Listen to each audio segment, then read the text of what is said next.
Good afternoon, everyone. So I thought I'd bring you down to my home in Paradise Point and just have a chat about goal setting, how to conquer your fears, well, how I conquered my fears, what I do now about it, how I go about my anxiety.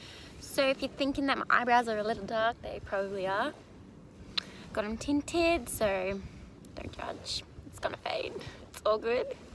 I did just want to first off start to talk about goal setting. It could be as simple as putting away $5 a week, cooking a nice meal at home for yourself, or taking yourself for a walk in the afternoon. Doesn't have to be anywhere in particular, it could be around the block. Then once you start treating that first goal as, say, a routine, then you can start increasing those amounts. Say $5 turns into $20, your walk turns into a run, you start cooking a meal not just for yourself but for your family. The best way to commit to your goal, I find, is by letting my family and my friends know. That way I have the support. I can go to them and say what I'm finding difficult, and they'll be supportive about it. Not only just letting people know about your goals, but setting time for that. So if you definitely want to be saving money or making yourself feel good, set aside that one time of the week and just focus, make sure everything can work around that time. I know personally I set 4:20 to 5:10 or whatever it is for gym. That is my let out. When I get paid every fortnight, the second I get paid, I know I put away a specific amount of money just to save it, and the second I do it, I'm like, okay, that's done, what's next? So this inevitably creates a routine, which does help. Well, for me, I'm very routine based. I like there to be set schedule. If you're finding it hard to stay on top of keeping structure, keeping routine, maybe write a note for yourself. Maybe set an alarm, a reminder on your phone. That way it might help you reach those goals faster. And by setting this routine, this structure, you're planning to win. Like, you're not planning to fail. If you fail to plan, you plan to fail. That's black and white, me. But I definitely am a planner. I'm an organization freak. So if something doesn't fit in with my time schedule, I still try and fit it in there. I probably shouldn't, because that increases my stress. But to me, once it's done, it's done. I would say one of my hardest part, the biggest goal I have is to buy my own house. So I know every fortnight I'll put away a certain portion of my pay and leave behind only things that I necessarily need, or give me a bit of a leeway to spend during the week, because I'm 22. I'm going to want to go out on the weekends with my friends and do something fun like bowling or movies. And that leeway also makes you feel a bit more responsible. Say if you do look at dipping into your savings, it does make me feel a little guilty, so I avoid even touching it. The biggest thing is probably, what if I don't reach my goal? What happens how am I going to feel if I don't reach my goal? Am I going to feel like crap? What can I do to fix it? I know I personally sit down and think, okay, what could I have done differently? How could I improve? Where did I go wrong? And really focus on those areas. If I can't put away $5 a week, well, you should be able to, but if I can't put away $5 a week, maybe the next best thing is, okay, I'll start again next week and see if I could cut back on something that I probably didn't need. Or if, say, you're struggling to make that family dinner once a week, try and maybe ask for help. Once again, reaching out for help. It's important to have those relationships with your family, with your friends. If you need help, reach out.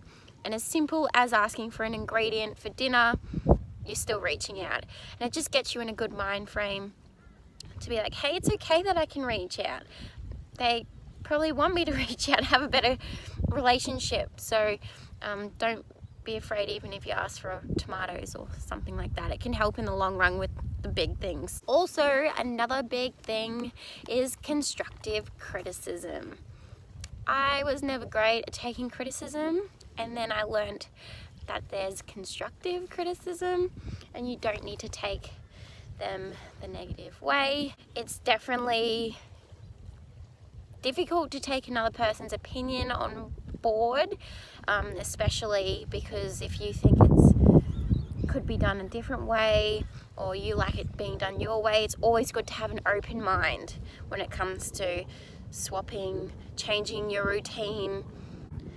I don't particularly like changing my routine, so constructive criticism can be a little hard, but I know it's good for me.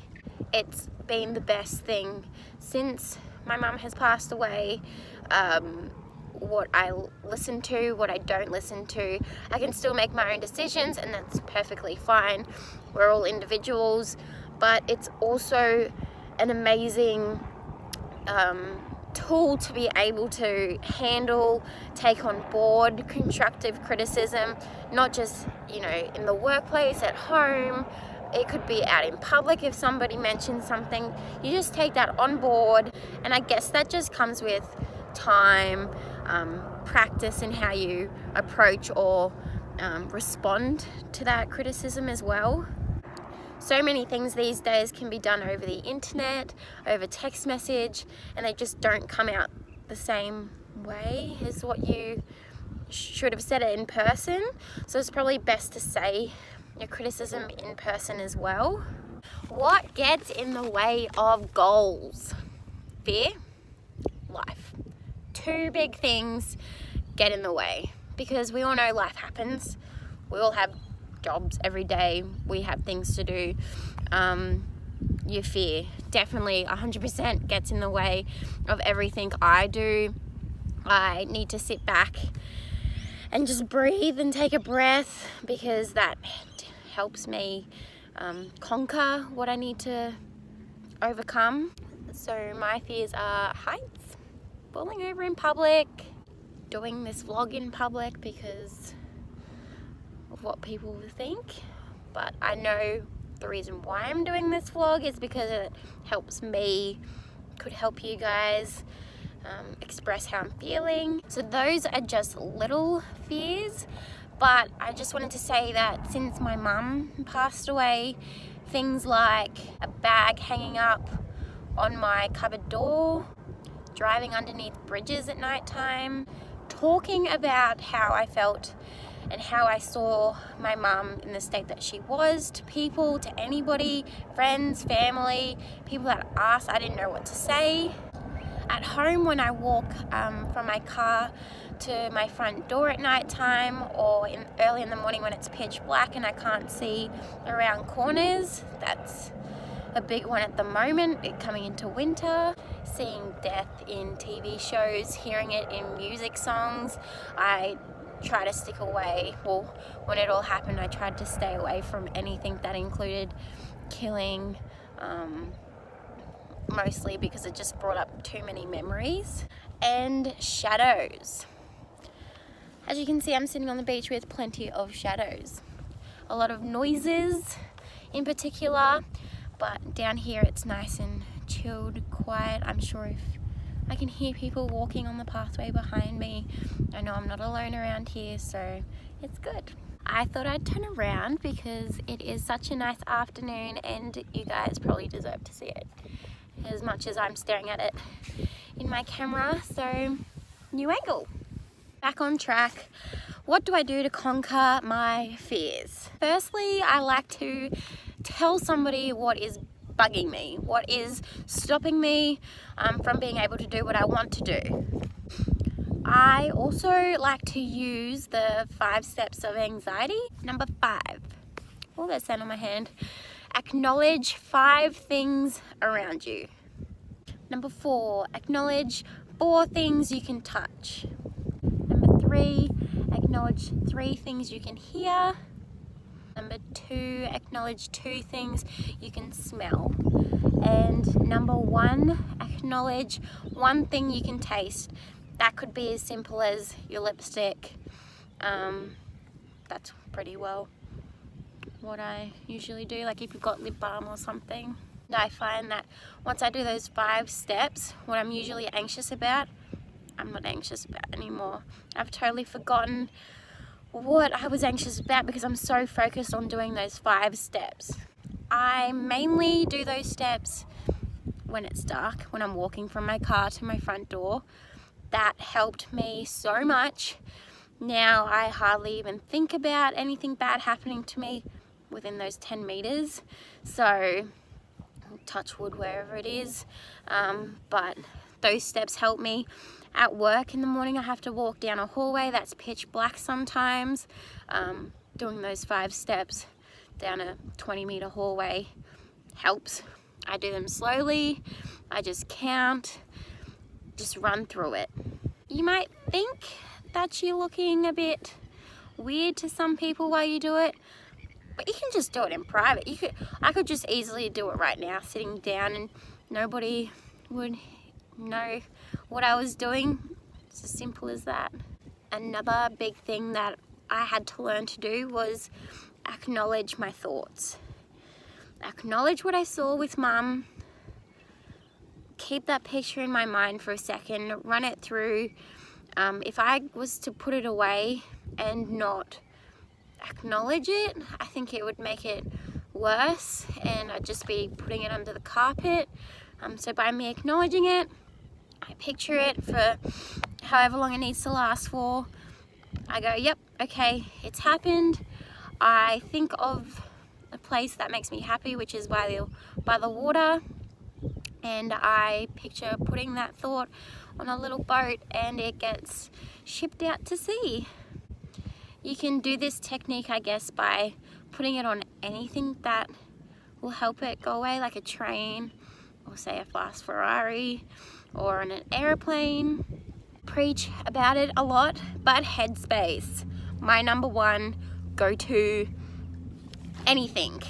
You can call them up, email them, book in a session to catch up, download their app. Oh my gosh, the past couple of nights I've been listening to their app because I've been so anxious about going overseas for 3 weeks by myself. I know I'll be fine, but it's more or less, I'm going across the other side of the world by myself. But I have lost a few nights sleep lately, so I have been taking sleeping tablets, like herbal ones, so it's not too much of a chemical. At the same time as I'm listening to my Headspace meditation, I'll have my TV playing calm, soothing music, so that by the time I've finished listening, my TV is still playing, and I genuinely fall asleep. I also have a lavender spray that I've gotten from Dusk. I think it was like $20 that I spray on my pillows, on my bed before I go to sleep, so that really helps. I don't just have a lavender spray, I have a lavender ball that sits near my pillow, a lavender woodwick candle that at night time I like to light up, and just listening to the wood pop, crackle, I don't know what you'd like to call it, but it's just so soothing, and the smell, oh, the smell is so nice. Thank you, Paige, for getting me that one. Alone time at the beach. I'm alone, and it feels so good. Getting up early on the weekends, on my weekends, which are Sundays and Mondays, I like to get up early, put the washing on, go for a run down near my place. There's so many people around here, are just so nice. You could look like a mess and people would still say good morning to you. So when I get up, try and go for my run, walk, whatever people want to think I do, waddle. I think I waddle. I like to say good morning as I'm jogging along. It makes me feel good. It starts my day off. And I suppose when I start my day off with a smile, with somebody saying good morning to you, exercising. Oh, exercise is the biggest thing. It makes me feel amazing. It makes me feel alive. It gives me reason to do things, to keep going with my day. When everything was happening with Mum, I changed my whole room furniture. I used to have a chocolate leather dark furniture set from Amart, and then all that happened with Mum and we did a whole sea change move from the bush down to Paradise Point. I went to IKEA, God, I don't ever want to build anything from there again, but I got a white furniture set, changed all of my linen to light bright colors, so I now have mint green and baby musky pink sheets, I think it is, rather than having brown and dark, really dark colors. So that helped me wake up in the morning, think of it as a nice day. I started the gym at F45. You guys rock. I do that every week. I made it like an everyday type thing, so that was a routine that I set in place for myself. I started cooking myself breakfast on my weekends because during the week at work I usually just have a shake. On the weekends I try and cook myself like an omelette or something healthy to make me feel good, make me feel full for the day. I also think a helpful task, a helpful tool is to spend time with your friends. They're people you want around you to help pick you up when you're falling down. You need those relationships. I mean, if you don't want to have friends, then don't bother. But I need my friends. I need my family. They're people that motivate me every day, and I look up to them every day. I don't know what I'd do without them, to be honest. Also, positive things I like to do for myself to make me feel like I'm putting myself first is getting a massage. Sometimes getting my nails done. That's not often, because I don't know. Nails aren't a huge thing for me, but it's something nice I like to do every now and again. Booking to get my hair done. Now that was one big thing that I found difficult to do. My mum was a hairdresser. She always did my hair. Nobody touched it but my mum. So I started going to Trends at Marina Mirage. I'm going there on Tuesday before I leave and getting my hair done, but that was a big step I had to take, and I'm so happy I did because it makes me feel good. Some days I feel so guilty going somewhere else other than my mum, but I need to make myself feel good, and by doing that I let them know that they were the first people to touch my hair since my mum passed, and they really made me feel reassured that they were going to give me what I wanted, and they did an amazing job. If any of you know how much I love to book a holiday, that is another thing I enjoy doing, is booking a holiday. It makes me feel good, gives me something to look forward to. I mean, you can book a concert or anything like that, anything to make you feel good. Another big thing I had to get used to was having me time. Me time is the best time. It's hard. Personally, I struggled with alone time, with me time. And then in my Headspace appointments, they said that it was a helpful thing to do, to take some time and understand myself. And my God, if I wish I could go back and do this sooner, I would have, because me time is the best thing ever. It's made me realize who I am, what I enjoy doing, and be proud of who I am, figuring out who I am. So I appreciate everybody that's in my life, because you guys have built me into the person I am today, so thank you. Helpful things that didn't really help me. Some medications didn't help. Medication, sleeping tablets, they'd get me to sleep fine, but I'd wake up 5 times during the night, so to me sleeping tablets weren't really helping. That's why I started trying herbal remedies, and it's a bit of a hit and miss. Yes, they can work. Yes, they can cause me to freak out a little bit sometimes, but I'm willing to try new techniques. And I suppose in all of this, if you're willing to try those techniques, willing to try something new, you've got to be, to push yourself, to make yourself a better person, to build yourself into the person you want to be. Definitely stepping out of your comfort zone, putting yourself out there is going to put you in the right step. And you know what? You're the one doing it. So drinking was a big thing. I used to love going out like all the time with my friends. I still do. I probably don't do it as much anymore. I don't drink as much as I do anymore because it freaks me out too much, with mum previously being an alcoholic, and alcohol shouldn't be something that you have to have fun with. I know my limits now, and I haven't been hungover in a very long time, so I quite enjoy it. Eating takeaway, Macca's, HJ's, Carl's Jr., Betty's Burgers, sushi, making sure you put the right thing into your body to make you feel good. If you're constantly eating takeout and not, like how I said, maybe making your own meal once a week or something like that, who are you benefiting? Not yourself, because you're gonna feel like crap after eating it. Nutrition has been a big thing, changing my life around, especially with gym, the 8-week challenge I did. But I know cooking at home can take you a little bit of extra time, but you know what, you're spending that extra time with yourself, benefiting you. I know I said me time is a huge thing. Yes, it is a huge thing, and it's an amazing thing to do, but too much me time, not going out and spending time with your family, your friends, going to gym, that can put you in a negative way. At the start I didn't know who to talk to, so yes, I kind of shut down to everybody, and that wasn't helping me at all.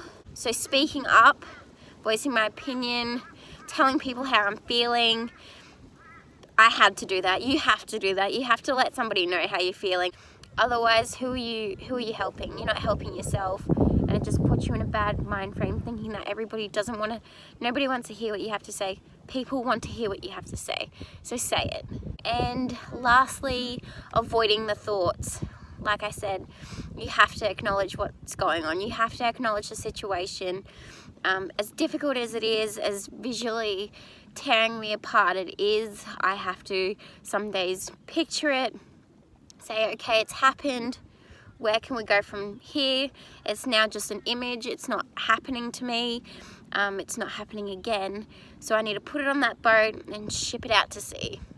So I hope that in some ways can help you understand maybe why I do some things the way I do, but I also hope you maybe could try something a little different, see things from a little different point of view. Remember, constructive criticism is constructive. It shouldn't bring you down, it should build you up. Just remember, we've only got one life. We need to do it right. We need to do it for ourselves. Be selfish. I know my 20s are the most selfish years, they say, and my God, am I loving it. I am over the moon with how far I've come, the person I've become, and I'm so excited to see the person who I'm going to be, all because of you guys, all because of pushing me and the support. So I want to help you guys, push the support onto you guys. If you've got helpful tricks, flick them my way. I'm more than happy to try them out, see if they work for me. I'll do an update blog if you guys want to let me know. I know a few of you have already sent me some extra techniques to use. I'm going to try them, like hot yoga, maybe, I think it's called. Another meditation technique. I can't remember what it's called, but I'll try it. I love trying new things. If you've got them, send them my way. I want to keep learning, keep growing, and yeah. Hope you guys have had a great weekend. Have a good afternoon. I'm going to be vlogging this week leading up to when I leave on Friday. I'm so excited, so nervous at the same time. I will be showing you guys around when I am traveling. Who wouldn't I want to share my travels with? So have a good afternoon, and I will talk to you guys soon.